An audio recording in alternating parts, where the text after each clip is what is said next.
Hey guys, it's Jim. Thanks for tuning in and or coming back. Hope you're doing great wherever you are, and thanks again. I'm going to talk about something today that came up this week, and that is the Nik Collection. It used to be known as Nik Software, and now it's owned by DxO. But the Nik's, I'm already calling it by my name. You'd be surprised how many Google searches people type in for Nik's software and end up on my website. Kind of funny. But I'll take it, I guess. Anyway, the reason I'm bringing this up is, so the Nik Collection was by Nik Software, and they were an independent company years ago. I first bought this product suite, I don't know, 7, 8 years ago, 9 years, I don't even know how many years ago, many years ago. And I gotta be honest, it was awesome. It was like the greatest thing of all time. I loved it, I lived in it, and that's all I did. And then it kind of went for a while, and then Google bought the company. And I kind of got nervous, to be honest, because Google doesn't really have a history of like keeping things. They might buy a company for something, but not everything else.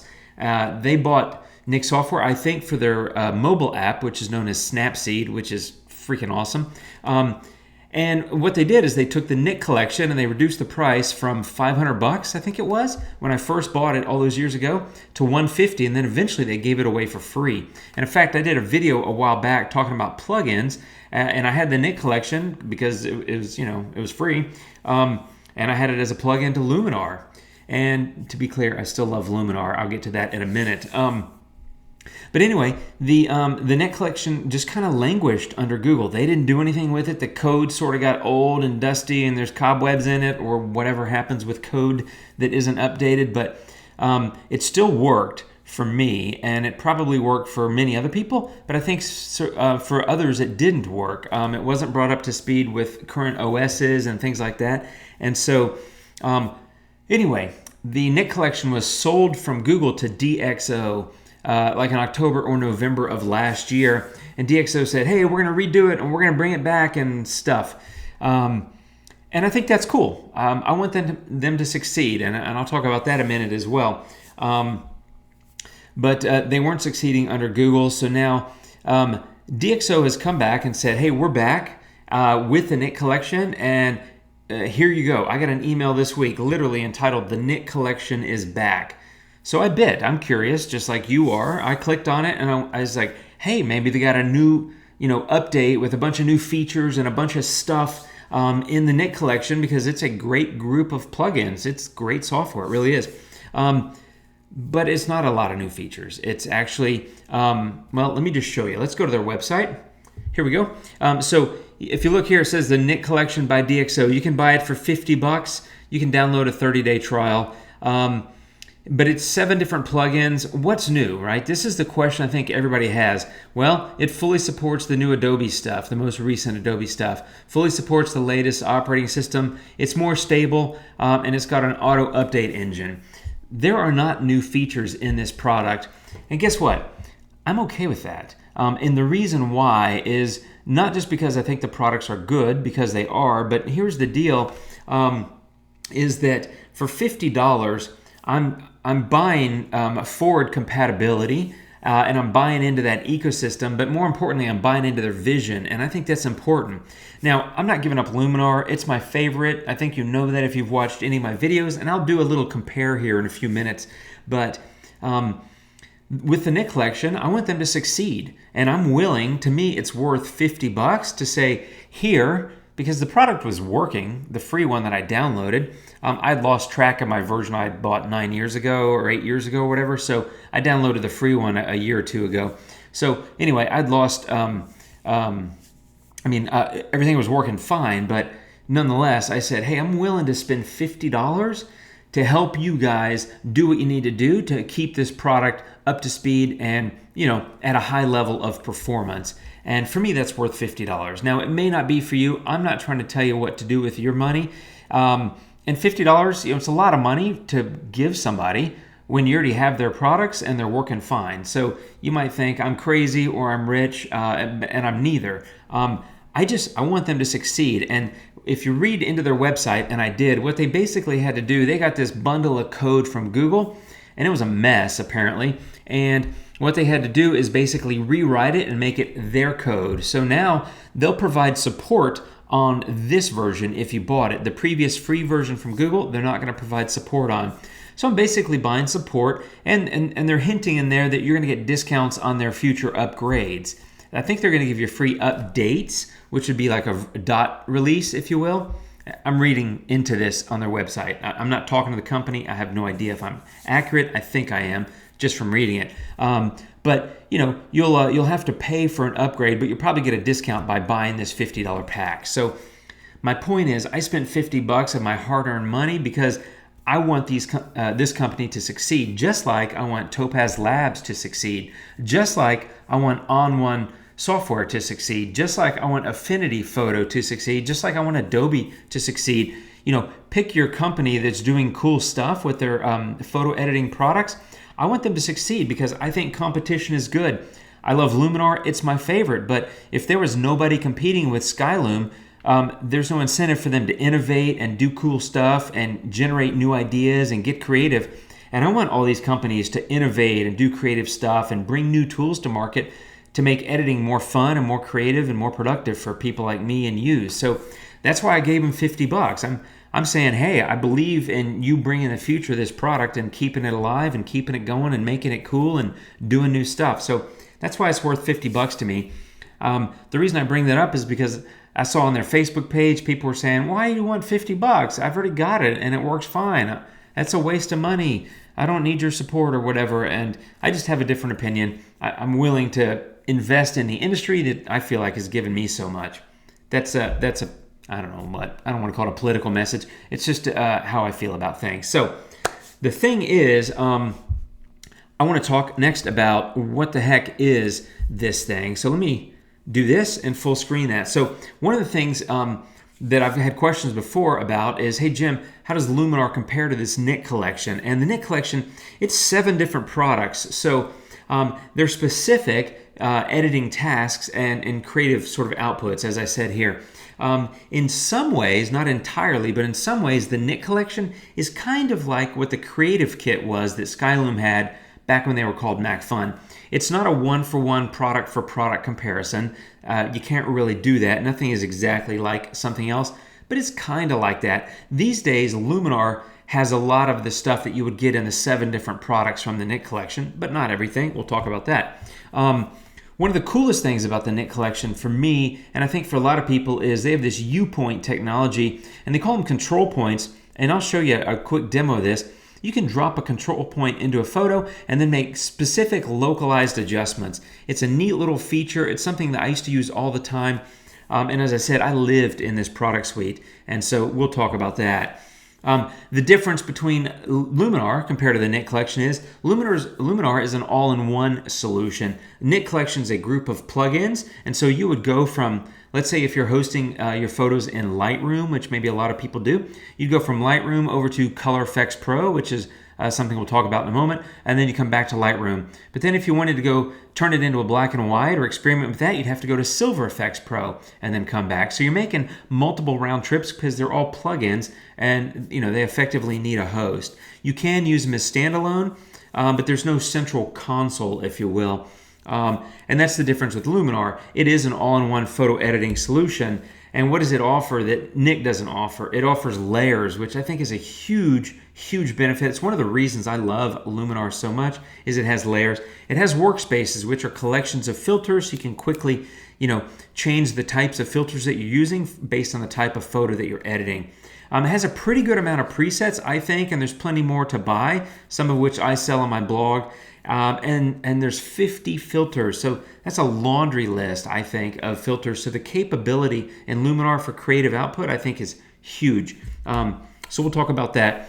And it's not here today, and I have no idea when it's coming, but Luminar is going to have a DAM, a digital asset manager, a library, a catalog, whatever you want to call it. A DAM is coming, and so whenever the DAM thing is ready, it's going to be pretty exciting stuff, and it'll really allow you to make Luminar the center of your editing universe. It'll be, the real center of what you're able to do. And maybe you'll actively use some of the Nik products as plugins to Luminar. I don't know. It's an idea. It's something you can do. So those are kind of the. Oh no, wait. You know what? I didn't finish that. I've got another slide. So that's the main differences. Let me get back through that. Now let me tell you what the products are. Hold on. I did all these cool build features and I forgot to use them. So here we go. There's 7 products. The first one is Hdr Fx Pro. I lived in this product. Literally, I felt like I was going to die the day that Google announced that they bought it, because I was like, oh God, this means it's going to end up in the trash can of history, and it's going to be just a fond memory some years hence. And it actually is kind of a fond memory for me. But what Hdr Fx Pro does, it's a lot of filters for colors and creativity. To me, it's kind of like Luminar. The filters aren't the same. There's not quite as many, but it's a very capable product. It does have those control points. It's very cool. I think it's a great product. Silver Fx Pro. It's basically a monochrome only type product. Really powerful, really good. It compares very well to Luminar in terms of its functionality for creating black and whites. I think Luminar does a great job. I did a video about that recently. But also tonality, which was Skyloom's previous, monochrome specific product, just for black and whites, if you will. And so I think Luminar and or tonality is very comparable to what you can do with Silver Fx Pro. Analog Fx Pro. This, I gotta be honest, is probably my favorite product out of this suite. And I'm not a film guy, I'm not really a vintage guy, but there's something that's just so fun. Do you hear my voice change? I'm like a kid in a candy shop, or like a giddy, like a schoolgirl, I don't know.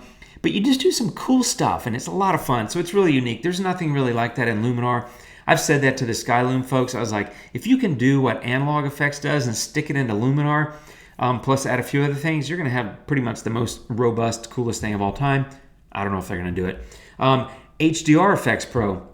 It allows you to create and edit HDR photos. That's not Luminar, that's actually Aurora HDR, which you can see I've got a lot of videos about. And if you want to know the difference between Luminar and Aurora by Skyloom, I've got a video, I'll put a link somewhere, and you can check that out to see that comparison as well.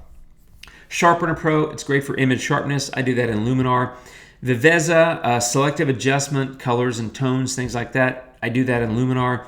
And Define, which is noise reduction, I do that in Luminar. So in my opinion, Luminar compares very favorably to the Nik Collection, but that's kind of what the Nik Collection lineup looks like. Well, that is what the Nik Collection lineup looks like, and how it compares to Luminar and or Aurora HDR. So let me close this and let's get into some of the products. So I'll just start with Analog Fx Pro, because here I am.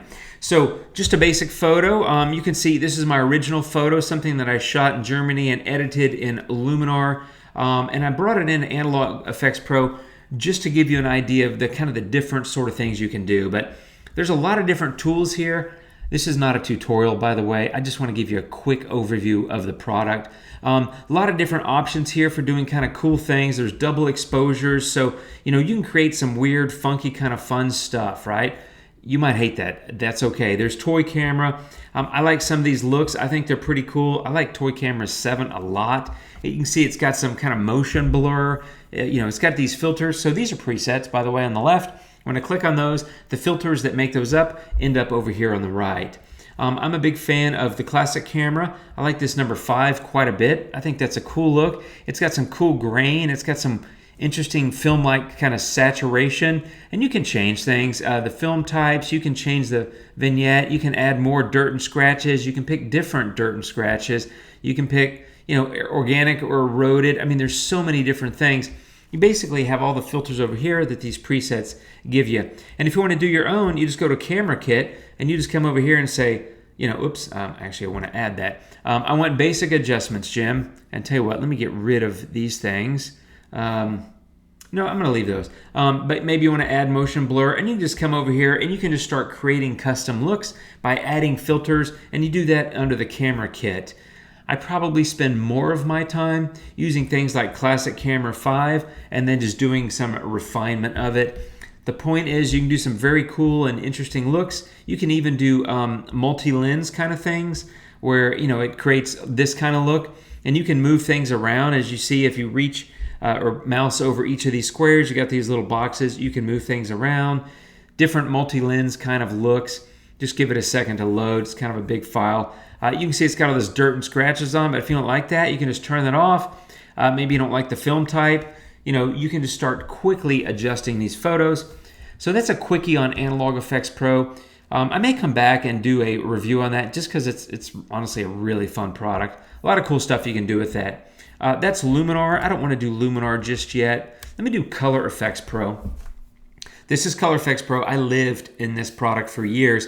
I gotta be honest though, I'm kind of rusty because I've been in Luminar and Aurora HDR for the last couple of years, at least 2.5, that I've sort of forgotten a lot about this one. But here's all the filters on the side. Now there's not really presets. They have something called recipes, and they have 10 sample recipes built in. So you can come over here and choose something, but there's not really presets built into it. However, you just come over here and you can say, well, what do I want to do? Maybe I want to add some brilliance and warmth. All right. And then if you want to add another filter, you just come over here, click add filter. And maybe you say, what can I do? I'm talking to myself here. Graduated neutral density. That sounds good. All right. So let's just do that. So upper tonality. I need to sort of brighten that. I need to brighten lower tonality. That's kind of like top and bottom lighting kind of in Luminar. Brilliance and warmth. Say I want to make it a bit more saturated, maybe warm it up. No, I'm going to cool it off a little bit. Do that sort of thing. If I want to get another filter, I just say add filter. I come over here and what do I want? Maybe I want to do, let's try this Skylight Filter. This was one I used to love. It kind of adds a warm glow. If you go like that, it makes it more sunset-y looking. And so you can see you can quickly go from kind of your plain basic photo to a colorful, beautiful looking result. And all you do is you just keep adding filters over here if you want to. Here's how control points work. You just click on the control point, and I'm on the Skylight Filter, so I might come over here and say, I just want this control point or this skylight here in the sky. So I can choose the size of the radius. I just do something like that, and this is the opacity, right? So that is basically what in Luminar you would call filter masking. Right? If I want another control point, I just do that here and I click it. Oops, sorry, I didn't do that right. Control point, plus, and go ding. And then I say plus, and I go ding. And it just starts sticking them into there. And then you can adjust the size of the area and the opacity. I'll leave the opacity at 100. But now that filter is basically applied just in the sky. So again, kind of like filter masking. Different implementation, but it gives you a lot of power and control over the photo, which is cool. Then you could take a different filter and just go stick it in the water, for example. You could do all kinds of things. So that's Color Fx Pro. Lots of filters. I didn't count them, but there's a good 30 or so at least. So it's a great product. Lots of filters, lots of capability, lots of fun. Okay, that's Luminar. I'm going to skip that for now, and I'm going to go to Silver Fx Pro. This is one of the other, and I'm not going to cover all 7 because this video would go all day, and I'm kind of trying to hurry. You probably have things to do that are probably more interesting than listening to me. So Silver Fx Pro, to be different than a Color Fx Pro, obviously with the name Silver, it implies monochrome, and it is. Everything's basically black and white. But it actually has 38 presets built in. So you can just kind of scroll through and, if you see a preset you like, you can just click on it, and the filters that comprise the preset will show up in your filter editing panel on this right-hand side. So you can just kind of go through here and say, well, I like these, I like that, or whatever. In all of these, you can build your own presets. By the way, I haven't said that. Again, not a tutorial about how to use these, just trying to do a comparison. So you can come in here and do that. Excuse me. Maybe you want to come in and do something different, and you can just customize things. So you can say custom and then go build your own stuff. You can use the presets. There's a lot of different things you can do. I like it. I think it's a cool product. What else could we do? Let's see, selective adjustments. Here we go. We could just click on control point, and I drop a control point here. Now notice it's different. Here I have brightness, contrast, and structure, right? Plus I have all these things, right? So I can just make this circle larger, and I'm going to say brightness. I want to take the brightness down, and I want to add more structure. Something like that. So that's how a control point works. In Silver Fx, you have a bit more options there. So again, a different sort of approach, but a unique way to do things versus brush masking in Luminar. So that's a quickie on Silver Fx Pro. So that takes me back to Luminar. Luminar, I think if you've seen any of my videos, you know how it works. You've got all kinds of presets here, so you can just come in here and click on something and say, hey, that looks pretty good, Jim. I think I'll do that. And your filters that comprise the preset pop over here. And then if you want to make changes, you can just come in here and say, all right, well, I like it, but it's not warm enough. It is a sunset, so let's warm it up. I'll get another filter. I'll call it golden hour, and I'll just warm it up a little bit. I'm making this up as I go, so I'm getting kind of a saturated look here, but that's okay. I've got saturation and vibrance here. I can just take that down. You know, that sort of thing. I might come in here and work on color balance and say, well, I want to make it a little bit more orangey, kind of yellow because it is a sunset. Again, I'm just kind of riffing. I don't have a plan on the photo. But the thing with Luminar for me is you have all these custom workspaces, which is just going to load up a group of filters for you. You have a lot of different presets. Some of these are free preset packs that Skyloom has given away over the last couple of years. Some of these are my preset packs that I sell on my blog. A couple of these are free preset packs that I give away on my blog. A link for all that's down below. And then, of course, you can make your own presets, etc. I'm in my London Calling preset pack, which is just a bunch of different presets I made. You can just see how you make these. You click through, you get a lot of different looks. It's just kind of fun. But you get all these filters, and if you ever want more, you have you do have, let me turn that off. You have 50 different filters here in Luminar, so there's a lot of creative options for you. On top of that, oops, I closed that. You have layers. So let me close the filters catalog. You can say add a new layer, and you can choose an adjustment layer. So you can make more edits and then mask them in specifically. You can add a new image layer if you want. On these layers and on these filters, you can do custom masking with a gradient mask, a radial mask, a brush mask, even a luminosity mask. So you've got a lot of different things that you can do. And eventually we're also going to have the asset manager built into Luminar. So my personal opinion, as you probably know, is I prefer Luminar. It's my go-to editor. It's the center of my editing universe. But I wanted to share with you the news about Nik coming back, if you will. The product's not been updated from the standpoint of new features, but the Nik Collection is a great collection of plugins. It might be worth $50 to you to sort of get into that universe as an option. And as I said, I'm all about supporting these companies. I don't have all the products that I mentioned, to be clear, but I'm interested in supporting these companies because I want good products to keep coming out for photographers so that we have options of things to experiment with, play with, and get creative with. And while I'm going to continue using Luminar as my go-to editor, I like to have options. I might try out something else like Affinity Photo or whatever. I've had people ask me about it. I don't know anything about it, but it looks pretty cool. I've had on one in the past. I don't have it now. I have a lot of Topaz stuff. I may share some videos about that because I'm mostly interested in how can I create what I want to create and what creative outlet do I have for doing so, what are the tools available, and how do I use them. So I'll keep sharing those kind of things here on the channel. And I hope this has been helpful. That's a quick overview of Luminar versus the Nik Collection, along with the update to the Nik Collection. And if you want to get the Nik Collection for $50, you can click that link down below. Not an affiliate link. I have no affiliate or affiliation with them, so I don't make anything on that, and that's okay. I'm not trying to. I just want to share with you what the differences are. If you do want Luminar, the link down below is an affiliate link. I make a couple bucks if you buy that, and if you don't, that's cool too. Regardless, just want you to have fun. You know, take your photos, go make great, interesting, creative stuff. Have fun doing it, and let me know if you have any questions. Hope this is helpful. Thanks for watching. I'll see you real soon, and adios.